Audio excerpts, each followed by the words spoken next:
Hey guys, how are we doing? Back with another video from Annie News, and we are on the final cut content video. I mean, we're going to do the positions explained afterwards, because I still want to understand the world of Tower of God. But we're looking at the ending, and this is going to be interesting. I'm really intrigued to see what was changed, what was different, what was left out, if anything. I absolutely loved the ending to the Tower of God anime, though. It was so good. Hey Rachel, I phoned my girlfriend. I phoned her up and I was like, oh my god, I've never hated someone in anime so much. But let's see, shall we? And get the explanation of the ending and see if anything was different and blah blah blah blah blah. Good times, let's do this. Every single storyline that we saw in Season 1 was simply intended to lay the foundation for what's to come. Yeah. These past 13 episodes and the 79 chapters they covered was essentially a giant prologue with a lot of moving pieces. Yes, there were the world-building elements like Shinsu positions in the tower, but more than anything, there was a lot of different stories going on at the same time, all of which finally converged in these last 2 episodes. So, to give everything a little more context and to wrap things up neatly, let's go through each story element of the finale as it was portrayed in the webtoon.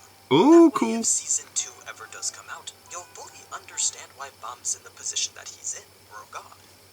Season 1 can be split into the following main storylines. 1, 2, 3, 4, 5, 6 stories. Test, Yeah, that was going Rachel's on. desire to climb the tower, A big Bam's part of devotion it. to following her, Yes. Anak's revenge, Yuga's secret mission, and finally you and Hwaryun working behind the scenes to manipulate everyone else. Yeah, there's Out of all of something these, going on there, the man. most important to understanding the big picture is actually Rachel's. Her story of putting her dreams above all else is what came first. It's why she ended up betraying Bam and is closely related to how Yu was able to put his plan into action. In fact, Bam wouldn't even be in the tower if it wasn't for Rachel's selfish desires. So it makes the most sense to focus on her story first. right. Okay, cool. When Rachel first entered the tower on her own, she very quickly came to the realization that she wasn't the one chosen to climb it. Yeah, it was Head-On wasn't waiting for her. He was waiting for the true person that the tower chose. for Bam. That person Yes. being Bam. Yeah. Of course, Rachel Take refused that. to accept that the starting point of her dream was also now the end. She whined and complained to Head-On, only to be met with a barrage of insults as to why she was unfit to climb the tower. Oh wow. See, Head-On already knew from the beginning how nasty of a person Rachel was. It was very clear to him that she was a person filled with deceit and envy. A person who lacked the ability to do anything for herself. Someone who could only rely on others in order to get what It's she very wanted. apparent though at the end, isn't The it? only way Head-On would allow her up the tower was if she could pass his test. It was the very same ball test that Bam was given. But Rachel, being the coward she is, only saw this test as a death sentence. She couldn't fathom it as being something It's that like it's was impossible. possible. Yeah, how could anyone do Instead, this? she just chose to believe that it was Head-On plotting against her because she wasn't the chosen one. But Head-On didn't really care what Rachel's issue was. He was only concerned with the fact that Bam was about to arrive. So Rachel was cast aside, then forced to watch the events of Episode 1 happen right before her eyes. She witnessed every moment of Bam doing what she simply Oh my god, my head when I she yelled and it's just like screamed what? for Bam to stop her. Head-On only became more and more amused as he knew that this girl would be someone he could easily manipulate. So, after Bam had courageously beaten the eel and ascended to the next floor, we're confronted by the duality of our 2 main characters. Like it or not, Rachel is a main character, and she's actually the person that we're intended to relate to more. When confronted with a situation that puts her life at risk, she reacts in a way that's much more fitting to that of a normal person. Not everyone can be as heroic as Bam and No. turn into a situation Okay. that caused certain death. Yeah, but he did it to Many get to people would you. hesitate just as Rachel did. So, as Bam acted exactly like how you'd expect a normal shonen protagonist to do, Rachel found herself to be left behind in his shadow. She was now experiencing that exact same feeling of abandonment that she only just recently left Bam with. Oh yeah. But she was also exposed to her own personal flaws. By using Bam as a direct comparison, Head-On made Rachel realize just how unfit she was to climb Yeah, you the are tower. not worthy. He painted a picture of Bam embodying everything that Rachel was not. It served to change those feelings of inferiority into ones of jealousy and envy. How could this person who didn't even want to climb the tower not only make it farther, but also be the very person chosen to do so? Yeah. To Rachel, This made her feel like everything she'd ever desired had just been snatched away by Bam. This was the moment that Head-On was waiting for. He now had the opportunity to present Rachel with an offer that she couldn't refuse. Up until now, Bam had unknowingly taken on the role as the main character to this story. And as much as Rachel wanted it for herself, she was completely powerless to do anything about it. She just had to watch him make friends and do better than her. Was the opportunity to steal it back. Even though it was something that would come at Bam's expense, Rachel had no problem accepting it if it meant that her dream could come true.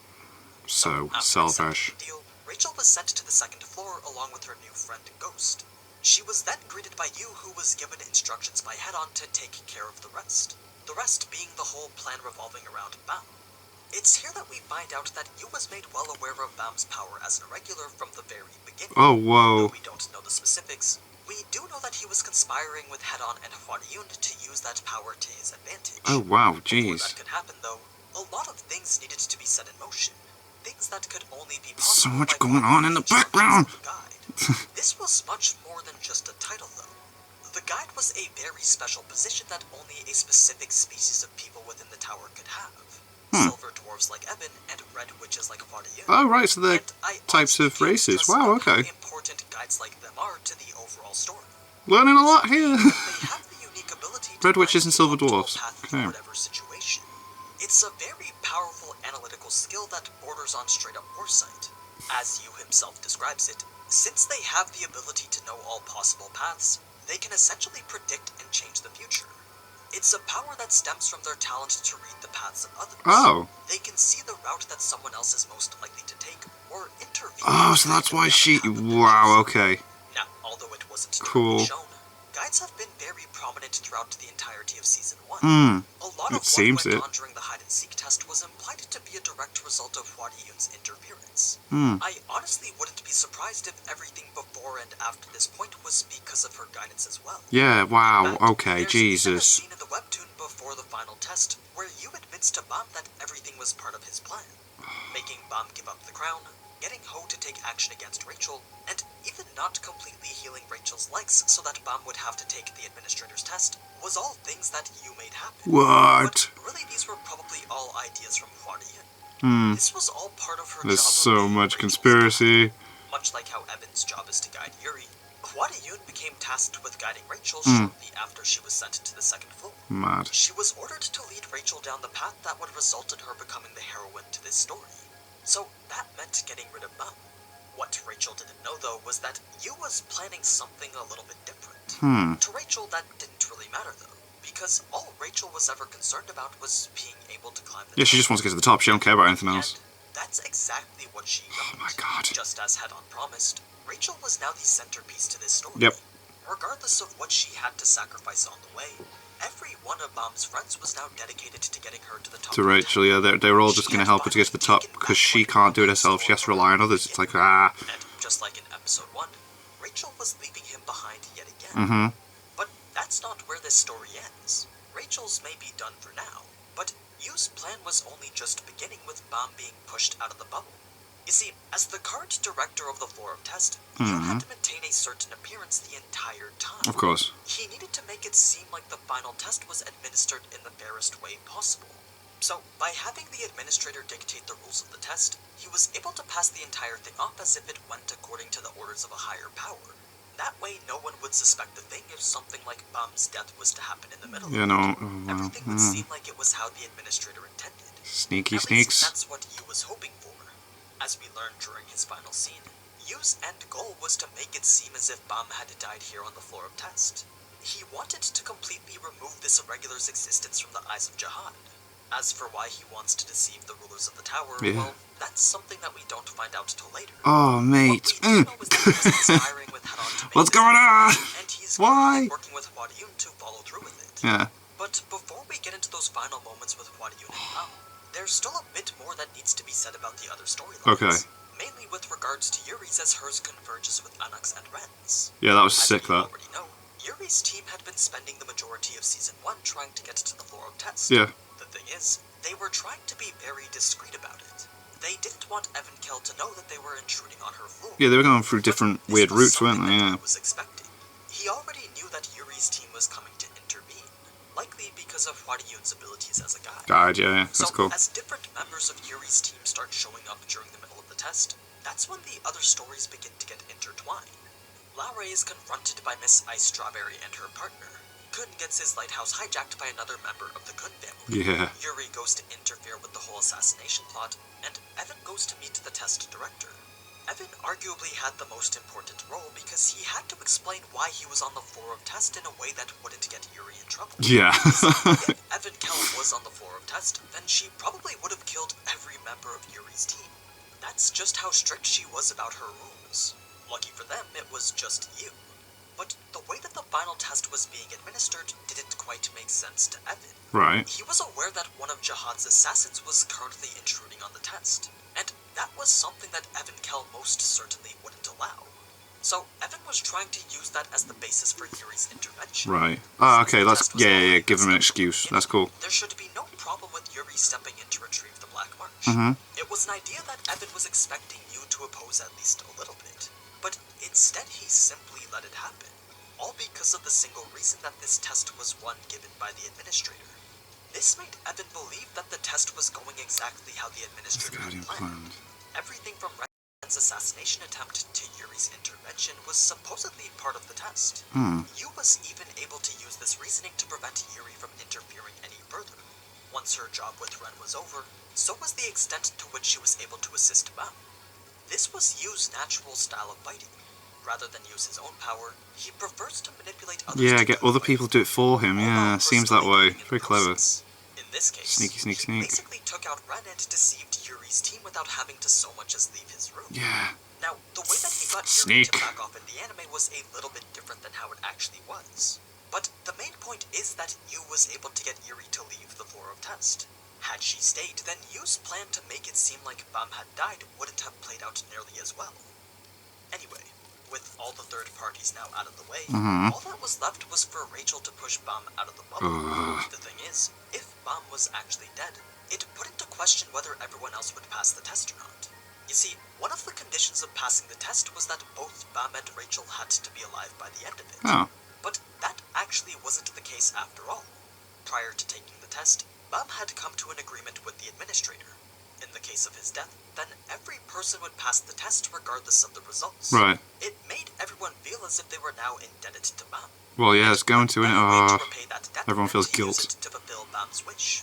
Everyone now felt that they had a personal obligation They had to to take help Rachel Rachel, up yeah. the tower, once again marking Rachel's shift to that of the main character. And none of this would have been possible if not for the assistance of her guide. But with her job with Rachel now complete, Hwari-Yoon could now begin her next one with Bam. This brings us to the final scene of It's so cool, it's like, what's going on? As Bam lay at the bottom of the pit, he couldn't understand why it was that Rachel betrayed But if him. you want to know, He was filled with emotions that he'd climb never the tower. experienced before. But as he was in this moment, the only thing that he wanted was to know why Rachel did it. It was an answer that Hwari-Yoon couldn't provide, but she could guide him to a place where he could find it. It was in a place where all other desires are found. Give him a reason to climb. Dreams can be realized. A place that we only know as the top of the tower. Oh my god, yeah, it's clever. Bringing us to the end of Season 1. But yeah, that's the main explanation behind Season 1 of Tower of God. Of course, there's a few extra things to note, like the recurring theme of the 77th floor. But those are things more fitted to be covered as I finish my cut content series.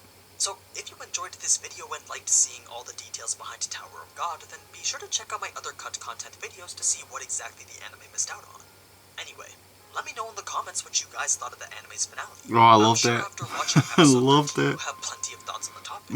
Like, was it what you were expecting? Did it live up to the hype? I had no idea what was getting in for.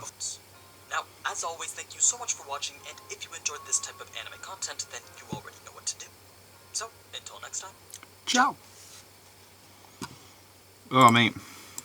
Some little differences there.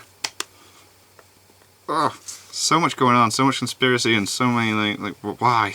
What do they get out of it? And actually conspiring against the guy that rules the whole bloody tower and that. Some dangerous stuff, that. Getting the assassins to fight the princesses, get everyone fight against each other in the background, not having to do anything yourself. So much clever stuff going on. I can't wait to see what happens next. a few of you have been leaving comments telling me to read the webtoon, and I don't know. Once I start watching an anime, I prefer carrying on that way. Although with Boruto, I am loving the manga now. The anime just got too much fillery, so that's why I kind of like this. It's not filler, is it? It's like an actual... but hopefully when Season 2 comes out, we'll get some more cut content videos and we can see the differences there. But anyway, until then, thank you guys very much for watching. And we'll do Positions Explained next, and then we're doing other stuff. But anyway, thank you guys very much for watching. What do you guys think of that? Do you guys think of this? Click like, subscribe if you haven't already. Leave comments down below and let me know what I should watch and discuss in future videos. I'll see you guys, yes, all you guys, next time.